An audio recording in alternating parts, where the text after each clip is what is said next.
This lesson will help you develop the right pace when working through each section of the ACT exam. Obviously, your goal on the ACT is to earn the highest score possible. To do this, you need to answer as many questions correctly as you can. And that means you must consider and answer every question on the test. Each section of the test grows progressively more difficult as you move through it. This means that the first few questions tend to be easier, but as you approach the end of the section, the questions will be more challenging. That doesn't mean, however, that the last question is challenging for everyone, or even that it will be difficult for you. Because each question on the test is worth the same, you need to be certain you see and have a chance to answer the last question as much as the first. Proper pacing is the key to doing this. First, let's talk about the time restraints of the test. Each section of the test has a different number of questions and a different time limit. The English section has 75 questions for you to answer in 45 minutes. It's recommended you spend about 1.5 minutes reading the passage and 30 seconds on each question. The math section has 60 questions in 60 minutes, or about 1 minute per question. The reading section has 40 questions in 35 minutes.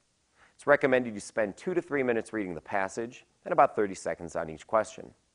Science also has 40 questions in 35 minutes. They recommend you spend about 2 minutes reading the passage or examining the tables, graphs, or figures they provide, and then about 30 seconds on each question.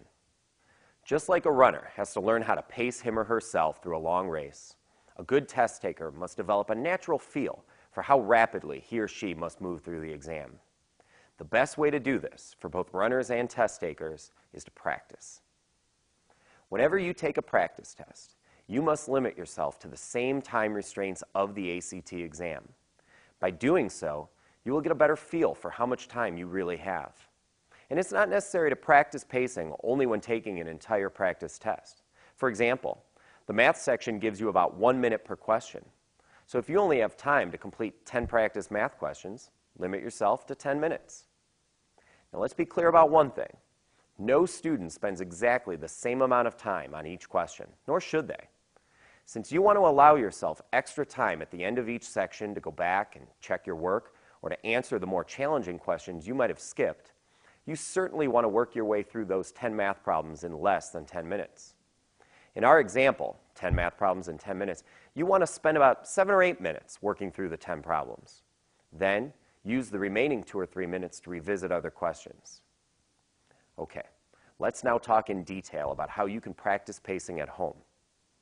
First, make sure you have some good practice test material.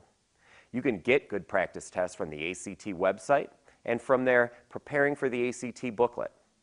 You can also find tests in a variety of test prep books, which are available at public libraries, bookstores, sites like Amazon, and very likely at your own school. Next, find a quiet place where you won't be disturbed and make sure you have access to a timing device. A watch or kitchen timer would work.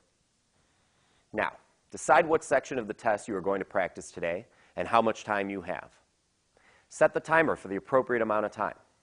For example, if you only have 10 minutes, you could complete 1/4 of the reading test. This would allow you to examine one passage and answer 10 questions. Next, set the timer for 8 minutes, about 1/4 of the 35 minutes allotted for the entire reading test.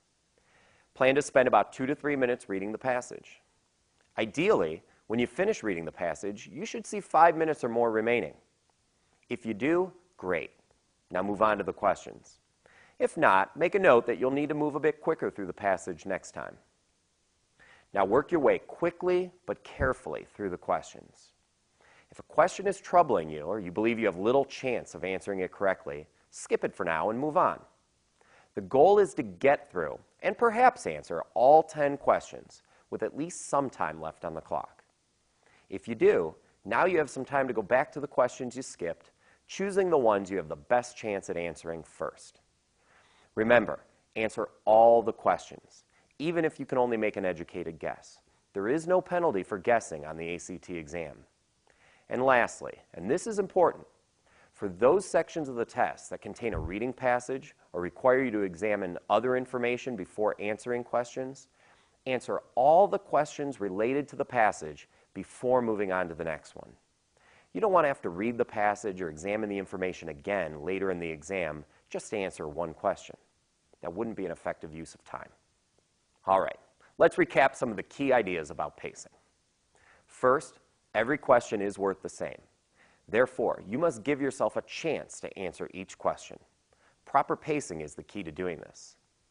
Second, like a runner, you learn how to pace yourself by practicing. You can practice pacing whenever you have time to take a practice test. Third, work through each section quickly but carefully, skipping those questions that require more time so you can come back to them later. And finally, for those parts of the test that contain a passage or other information to examine first, answer all the questions pertaining to that passage before moving on to the next one. Remember, learning how to pace yourself through the exam will make you feel more comfortable on exam day, and you can learn how to do this with practice.